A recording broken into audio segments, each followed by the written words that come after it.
እህትሽን የምርቅበት አሳማኝ ምክንያት ቢኖር አደርገው ነበር፣ ግን የለም። ቤሉል ድርቅ አትበል፣ አደጋ ላይ ትጥላታለህ። ይህን እንኳን ልታወሪኝ ያስቀመጥሽኝ መሄድ አለብኝ። አታስረፍች። እንካይ ሸፍነ ያዝ። ምንድን ነው? ቤሉል ጌጡን ከዚህ ቤት የሆነ ሰው ኑኑ ቦርሳ ውስጥ ከቶት ነበር። ምን? እንዴት ሆኖ? ቆይ እዚህ ቤት ምንድን ነው እየተፈጠረ ያለው? ማን ነው የሚያደርገው? ለዚህ ነው ከቴራ ቅምል አደጋ ላይ ትጥላታለህ። ሄለን ሀብትና ንብረቱን የራሷን ለማድረግ ትጣጣራለች። አንተ ግን ተኝተሃል እያልኩ ነው። አጎቴ ቆይ ለምንድን ነው ንግግር ሁሉ ገንዘብ ብቻ ይሆን? እንዴት ነው የራሷን ገንዘብ ልትወስድ ብትችል? የት ሆነሽ ነው? ፈልጌሽ ነው። ውይ ሳልነግርህ ስራ ቦታ ከሄድኩ እኮ ትንሽ ቆየሁ። እዛ ሂጄ ነው። ምን ነው ፈለግህ?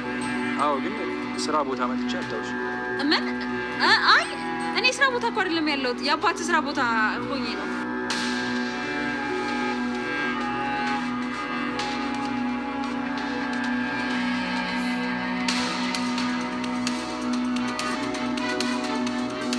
ሄለን ያየችውን ማመን አቃታት። ውርደቷን ተከናነበች። ቤሉል የት ነሽ ብሎ ቢደውልላትም እሷ ግን ያለችው ከድርጅቱ ከስራ ቦታ ነኝ ስትለው ነበር። እኔ እኮ አሁን ስራ ቦታ ሂጄ ነበር የታለች ሲላት፣ አይ ከአባትህ ድርጅት ሳይሆን ሌላ ቦታ ለዛኛው ድርጅት ቢሮ ነው ትለዋለች። እሱ ግን ያየውን ማመን አቅቶታል። ይህንንም ደግሞ ያደረገው ናሆድ ነው። ቤት ሁሉንም ነገር በራስህ ቁጥጥር ስር ማድረግ አለብህ፣ ንብረቱንም ሁሉንም እሷ ከሌላ ወንድ ጋር ንብረቱንም ሁሉንም ልትወስድ እናንተን ልትል ነው እያለው ነበር። እሱ ግን ይሄንን ሊያምንና ሊቀበል አልቻለም። ንብረቱ የሁላችንም ነው፣ አሁን እዚህ ጋር በንብረቱ ወዴት ታሸሻለች እያለ ነበረ። ምክንያቱም ብቸኛ የእህቱ ልጅ ነው ለናሆድ፣ ሁለተኛ ደግሞ የባለቤቷ ልጅ ነው። እሷ ግን አንተን ለማጥፋት እየሰራች የምትሄድበትን ሴራ ናና ላሳይህ ብሎ ማየት ማመን ነው ቢለውም እሱ ግን በፍጹም ይሄን አታደርግም ሲለው ነበር። ነገር ግን ይዞ መጥቶ ሲያሳየው ከቴዲ ጋር ቁጭ ብላ ነበረ። እዛው ቦታው ደውሎም ቢያያት ቆም ብለው ደንግጠው ነው ፈጠው የቀሩት። በጣም ይገርማል።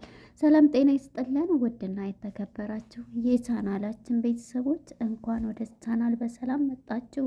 እንግዳ ክፍል 29 ተለቀቀ። ወደ ክፍል 28 ስንመለስ እንግዲህ ወይዘሮ ሉሊት ወርቆቿ፣ ጌጣጌጦቿ፣ መዋቢያዎቿ ጠፍቶባት ቤቱን ባንድ እግር አቁመው ነበረ። ምክንያቱም መሲንና ኑኑ ናችሁ እዚህ ቤት ያላችሁት፣ እየሰረቃችሁትም እናንተ ናችሁ በማለት እንግዲህ ወደ ፓርት 27 ስንመለስ ደግሞ ኤልሹ የእናቷን ወርቅ ሰርቃ ወደ ኑኑ ሻንጣ ጨምራ ነበረ። እሷም እንግዲህ እህቷም ልትፈተሽ ነው እና ነይ ቶሎ ብላ ኑኑን መሲ ስትጠራት ሻንጣውን ይዛ ነበረ እየፈተሸች እየነበረ ያለቀው። የዚህ ጊዜ እንግዲህ ኑኑም ትበሽቃለች። ያስቀመጠችበት ቦታ እዚህ ቦታ ላይ ሁሉም እንትን ይላሉ በማለት ነበረ ልታዋርድ የተነሳዩ። ነገር ግን ታላቅ እህቷ መሲ ይህንን ቤሉል የሰጠሽን ስልክ በስነ ስርዓት አስቀምጪ፣ ምክንያቱም ደግሞ እሱንም ካዩ ሌላ ነገር ነው የሚያመጡት ባክሽን እያለቻት፣ እሷም ሻንጣዋ ልትደብቅ የሰጣትን ስልክ ስትሄድ ለመፈተሽ ከመሄዷ በፊት እዛ ስትሄድ የገጣት እዛ ጨምራ ያየችውን ማመን አቃታት። ኤልሹም አንስታ ያንን ወርቅ ወደ አልጋዋ ስር አልጋዋ ጋር ታስቀምጥና ሻንጣዋንም ይዛ ትመጣለች።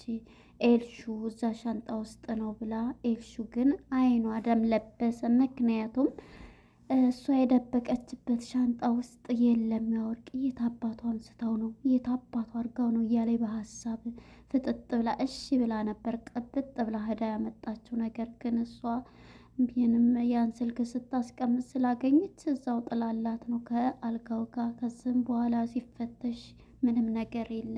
አይንዬም ልጆችን እተማመናለሁ እያለች እያለቀሰች ነበረ። በዚህም ጊዜ ይህም በማለት ይሄ ግን ሲዘረገፍ ምንም ነገር የለ አየሽ እማዬ እያለ ነበር ቤሉል። መጀመሪያውም ሻንጣው አይፈተሽም ሲል ነበረ።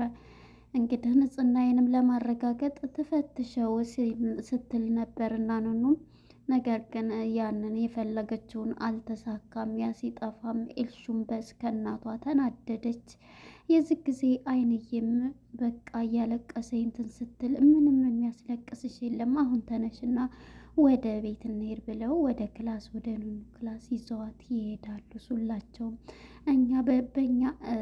እኛን ታቂናለሽ፣ እኛ የሰው ገንዘብ አንነካም እያለ በልጆች እኮ አምናለሁ ግን ይህን ያክል እንትን ስንል ሰብስባ እንትን ያለችኝ ይህና ማለቷ እሷ ራሷ ነበር። ቀይ እኮ የሚፈጠር ነገር ነው እያሉ እናታቸውንም ያረጋጋሉ ኑኑና መሲም ሁለተኛም ታደማለች። ያንቺ ልጆች ደግሞ እንደማይነኩ ጨዋ ናቸው አውቃለሁ እያለች ነበረ። የእኔ ድንቡሽቡሽ እንደምኳፍሽ ቁርጥ ይበለልኝ የኔ ወሬሽ ሁሉ ማር እኮ ነው። ይህን ሁሉ ሰው እኮ በእርግጥ ይሳሳታል፣ ከሰው ስህተት ከብረት ዝገት አይጠፋም እየተባባሉ ሲናገሩ ኑኑም ብረት ቢዝግም እኮ ግን የሚዝገው ያለ ቦታው ሲቀመጥ ነውና ቀልሙም ወይም እንትኑ እንትን ሲልበት ነው እያለች ነበረ። ኑኑም ስትል ወይኔ ሁላችሁም የምትሰጡኝ ትምህርት ብላ ሳቅ ትላለች። አይንዬም ሁሉም ሲነግሯት በዚህ ጊዜ መሲና ኑኑ በአይናቸው እየተፈቃቀዱ ነይ በማለት በአይኗ ትጠራታለች። የዚህ ጊዜ ኑኑዬም ተነስታ ለእህቷ እህቴ ልንገርሽ ትላታለች። ምንድነው ንገሪኝ ስትላት የጠፋው እቃ እኔ ጋ ነው ትላታለች። የዚህ ጊዜ እንዴ ብላ ትደነግጣለች። መሲም እንዴ ምን ሆነሽ ነው? አይ እኔ ያንን ስልክ አስቀምጭ ስትኝ ሻንጣዬ ውስጥ ነው እነሱ ጨምረውት ያገኘሁት ስትል ነበረ። እሷ ሚች ተንኮለኛ እራሷ ጨምራ ነው እኛን ሌባ ለማስባል እያለች መሲንም ስለጠመደቻት ስራዋን ስለምታውቅ ምግቧ ላይ መርዛ ስለምትሰጥ እሷን ለመግደል ነበር። እባክሽ ተጠንቀቂያት እያለቻት ነበርና ቤሉልን ለምንድን ነው እንደዚህ የምትለው ተናግረሽ ታውቃለች እያለቻት ነበር። ቤሉል ያው አብሮኝ ሲሆን ደስ አይላትም እንደዚህ ሲቀርበኝ እያለቻት ነበረ። የዚህ ጊዜ አንቺም እባክሽ ራስሽን ጠብቂ ብላ ትላታለች መሲ ታላቅ እህቷ። እና የታደረግሽው እዛ ጋር አድርጌዋለሁ ነይ ብላ ቆይ በሆነ ቦታ እንትን ብለን እዛው እንመልሰዋለን በማለት ነበር። መሲም እንግዲህ ቤሉልም ቢሆን ያኔ እንደዛ ሻንጣው ሲላይሽ እንደዚህ ትታደርጊ ብሎ ተናዶባት ትቷት ስለሄደ ቤሉልዬ ይቅርታ ብትለውም ሄለን ጭራሽ አልሰማትም። የሷን ይቅርታ ትቷት ነበር ሄደውናም አሁንም መሲ ቤሉልን እንዳገኝ በማለት ኑኑና ቤሉል ባንድ ሆነው ኑኑ ሂጂ በማለት ከሱ ጋር ታናግረዋለች። እባክህን ከእህቴ እንድትርቅ እፈልጋለች ልጅ እጮኛ ናት አይደል? እውነት እኔ የሚያወሩት ወሬ አያላቅም፣ እጮኛ አይደለችም፣ ስለምን እንደሆነ አላቃትም እያለ ነበረ። ቢሆንም ኑኑስ ምንህ ናት ስትለው መልስ ይጠፋል። አየህ የምትመልሰው የለህም፣ ስለዚህ እባክህን ከእህቴ እራቅልኝ ትለዋለች። እሷም ይሄንን ባላት ጊዜ እውነት ለዚህ ነው እንደዚህ፣ ይሄንን ከሆነ ስራ አለብኝ ልሄድ ነው፣ ለዚህ ከሆነ ፈልግሃል ያልሽኝ ብሎ ተነስቶ ሊሄድ ሲል ከኑኑ ራቂ ስትል ይሄ ምክንያት እኮ አይሆንም በምንም እንደሆነ እያለ ነበረ። የዚህም ጊዜ ሊሄድ ነው የሆነ ቦታ እያላት ነበርና በፍጹም ይሄ አይሆንም በማለት እንግዲህ እሱም ተነስቶ ሊሄድ ሲል እጁን ትይዝና ያንን ጌጣጌጥ ይውልህ ይሄውና እባክህን ይህንን ሻንጣ ውስጥ እየጨመሩት እነሱ ናቸው፣ ጌጣጌጡ እዝን ነው፣ እባክህን ከኑኑ እራቅልኝ፣ ምክንያቱም ተጠንቀቅ፣ እሷን እናንተ በአንድ ስታይ ጥሩ አይመጣም፣ እህቴን በጣም ክፉትን ላይ ትጥልብኛለህ እያለችው ነበረ መሲም። እሱም ይሄ ነው እያለ ደንግጦ ያንን ጌጣጌጥ እኔ በምጨምር መልስበታለሁ ብላ ትሰጠዋለች ለሱ ማለት ነው። እንግዲህ እሱም እሺ ብሎ ተቀብሎ አይንዬን እንሂድ የሆነ ቦታ ይዤሽ ልሄድ በማለት አይንዬን ይዟት ይሄዳል።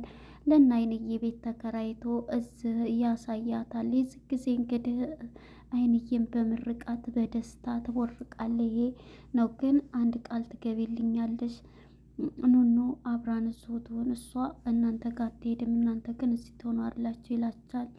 እሷም ላልጅ ለምንድን ስትለው አይ እንድትማር እንዳስጠናትም ሁለተኛ አእምሮዋም ደግሞ እረፍት እንዳደርግ ይላታል። ቃል የገባላት አንቺ ደግሞ ጥሩ ደረጃ እንደምትደርሽና እኔም እንደምረዳሽ ብሎ ቃል ገብቶላት ነበርና እሺ እንግዲህ ካልክ ግን ከኛ ባትለይ እያለች ነበር እናትየዋ ቤት ሲከራይላቸው ማለት ነው። ያንንም አይታ በደስታ ተመርቀውና ይለያያሉ። እንግዲህ ወደ ናሆድ ጋር ስንመጣ ናሆድም እንትናን በማገኘት ጠርቶት ቴድን ቁጭ በል ይለዋል። ምንድን ነው እያለ ስለ አባት ስለ ወንድሙ ስለ እህቱ ባል ቶማስ መሞት እየጠየቀው ነው። የቀብሩ እንኳን ምርጥ ጓደኛህና ብዙ እንትን ያለ ነበር፣ ቀብሩ አልመጣህም እያለው ነበረ። አልቀበርከውም እያለው እሱን አይመለከትህም ስላልቀበርኩት አሁንም ቢሆን ቢኖርም ጓደኛዬ ነው እያለው ነበረ። የስራም እንደዚህ እንትን ሲል ባልደረበው እንደዚህ ነው እያለው ነበር። እንግዲህ ወደ ኋላ ፓርት ስንመለስ ከሄለን ጋራ ያለውን ግንኙነት ቢጠይቃትም እባክሽ ከዚህ ስራ ቢላትም እምቢ ብለው ትቷት ነበረ የወጣው የሆነ ካፌ ጋር እንደሄዱ ማለት ነው። ከእሷ ጋር እንደተለያዩ ካሁን በኋላ ምኔንም እንዳትጠይኝ እንዳቀርቢ ብለዋት ነበረ። እያለቀሰ ትቷት የሄደው ማለት ነው። እናም እንግዲህ ትሄድ ይሄንን እያለው አሁን እዚህ ቁጭ በል ለስራ ፈልጌ ነው። አሁን ከኔ ጋር ከተስማማን እንሰራለን። የምፈልገው ስራና ስራ ነው። ግን ለምንድን ነው ይሄንን ብንህም ሳይታወቅ ስራ የምትለኝ እያለ ነበረ።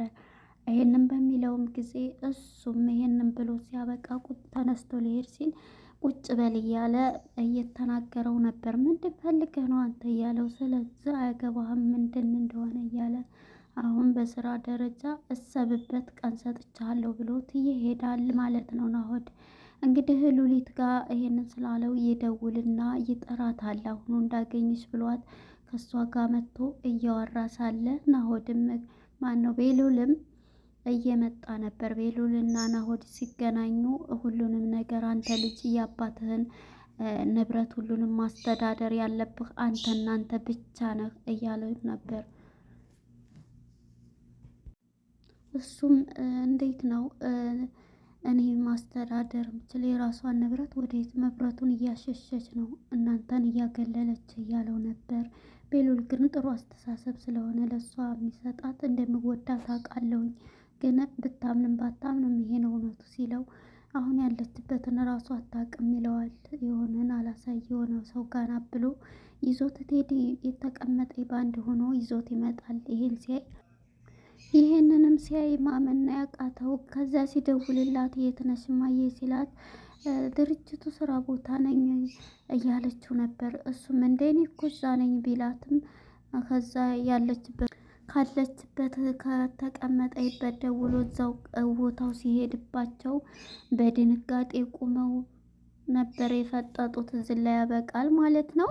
እናም ቤሉል እነሱ ጋር ሲሄድባቸው ሄለንና ቴዲ ባንድ ነበረ ቁሞ የተነሱለት። ለነበረን ቆይታ ባይ ባይ፣ እናመሰግናለን።